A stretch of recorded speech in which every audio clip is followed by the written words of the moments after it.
হুমকিতে বেড়িবাঁধ, মসজিদ, সড়ক ও ৪০টির পরিবারের বসতভিটা। বিস্তারিত দেখুন আমাদের সহকর্মী মোহাম্মদ আনোয়ার হোসেন রনির রিপোর্টে। ছাতকে ইজারাবিহীন চৈলতা ঢালাই নদীতে অবৈধ ড্রেজার দিয়ে রাতভর বালু লুটের অভিযোগের ঘটনায় প্রতিবাদে মানববন্ধন।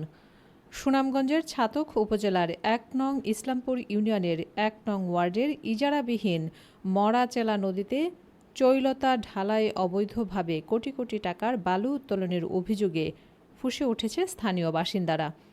নদীর তলদেশ ও তীর কেটে নির্বিচারে বালু উত্তোলনের ফলে সরকারি বেড়িবাঁধ, ফসলি জমি, বসতবাড়ি এবং গুরুত্বপূর্ণ সড়ক ভয়াবহ ঝুঁকিতে পড়ছে বলে অভিযোগ করেছে এলাকাবাসী।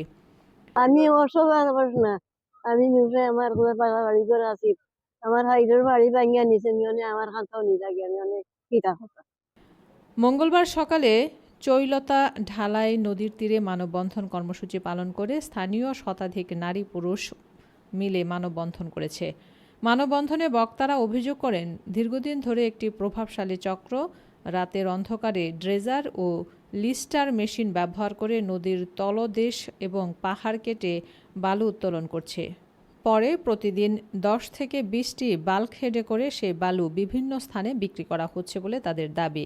ওরা ৬০ থেকে ৭০ ঘর অসহায় মানুষ।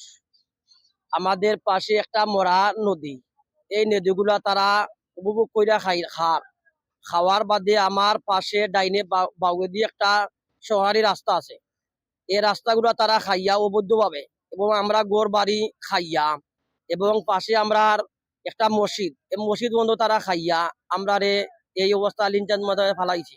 তারা প্রথম কইল এই জায়গাগুলো তারা খাইতো না, একনল পরিমাণ তারা নদী মুখা দিল আমরা দেওয়ার বাদে নদীগুলা খাইয়া, আমরা রাস্তাগুলা খাইয়া দেওগা আপনারা এই গাছ বাড়ি আমরা সব কিছু ফালাইয়া এই অবস্থার মাঝে আমরা বিঞ্জন্য ফেলাইছি। আমরা এই অসহায় সব মানুষ যে একজোর জায়গা দিনে লইয়া এই অন্যদিকে গিয়া লইব গিয়া এই অবস্থা আমরা নাই। আমার অনুরোধ থাকবো দেশবাসীর কাছে, আমরা কিভাবে এই আমরা গ্রামটা রক্ষা করা যায়, এই আটিবাড়ি মানুষ আমরা কিলা, অসহায় মানুষ আমরা কিলা আমরা বাঁচতে পারি, এই মসজিদটা আমরা কিভাবে রাখতে পারি। এতে নদীর পাড়ে বড় বড় গর্তের সৃষ্টি হয়েছে এবং ভাঙনের ঝুঁকি আশঙ্কাজনকভাবে বেড়েছে।